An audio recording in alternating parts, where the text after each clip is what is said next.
You're 29 years old when they catch you with 2 kilos of cocaine in your trunk. Not your cocaine. You were just the driver, moving product between points for a mid-level dealer who paid you $500 per trip. Easy money, you thought. Victimless crime, you told yourself. Now you're sitting in a federal holding cell in Phoenix, facing 15 years minimum, watching your entire future collapse into a concrete box. The DEA agent who visits you is calm, almost friendly. He knows your name, your history, your mother in Tucson, who works 2 jobs and doesn't know what her son does for money. He knows about the dealer you drive for, and he knows about the people above that dealer, and he knows about the organization that sits above all of them. He's not interested in you. You're nobody, a courier, a replaceable part in a machine that won't even notice you're gone. He's interested in what you know, and he's willing to make your 15 years disappear if you help him. You know what he's asking. You know what happens to people who talk, the stories that circulate through the organization like warnings. Bodies found in the desert, families that vanish. The word rata carved into foreheads as messages to others who might consider cooperation. But you're also looking at 15 years. 15 years away from your mother, who's 57 and won't be here forever. 15 years in a cell while your life happens without you. 15 years that feel like death by a different name. You agree to cooperate. The agent smiles like he knew you would. They release you 3 days later. The charges don't disappear. They're held in suspension, leveraged to ensure your continued cooperation. A sword hanging over your head that the DEA can drop at any moment. You go back to your life like nothing happened. Back to driving for the dealer who doesn't know you've been turned. You're wearing a wire now, metaphorically at least.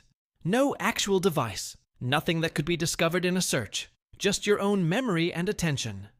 Everything you see, everything you hear, everything you learn becomes information that flows back to handlers you meet in parking lots and coffee shops and the back rooms of businesses that serve as fronts for federal agencies. The first month is terror. Pure, unrelenting terror that never seems to end. Every conversation feels like a trap, every question like a test. Every glance from a coworker feels like suspicion. Every silence like the pause before accusation. You're certain they know. You're certain someone saw you talking to the agent, saw you leave the holding facility too quickly, noticed that your charges evaporated while others went to trial. You're certain each day will be your last, that you'll be grabbed from the street and taken somewhere nobody will ever find you. You develop a twitch you can't control. Your left eye, spasming at random moments, giving away the anxiety you're trying to hide. You lose 15 pounds because eating feels impossible, because your stomach stays clenched like a fist from the moment you wake up. You lie awake at night, rehearsing explanations for questions nobody has asked yet, practicing innocent confusion, building alibis for accusations that haven't come. But nobody asks, nobody suspects. You're too small to watch, too insignificant to monitor. The organization has thousands of people like you, drivers and lookouts and corner workers who move product without understanding the larger picture. They can't watch everyone. They don't have the resources. They trust the fear to keep people loyal. Trust that the stories of what happens to rats will prevent anyone from becoming one. Fear has always been enough. Except now it isn't.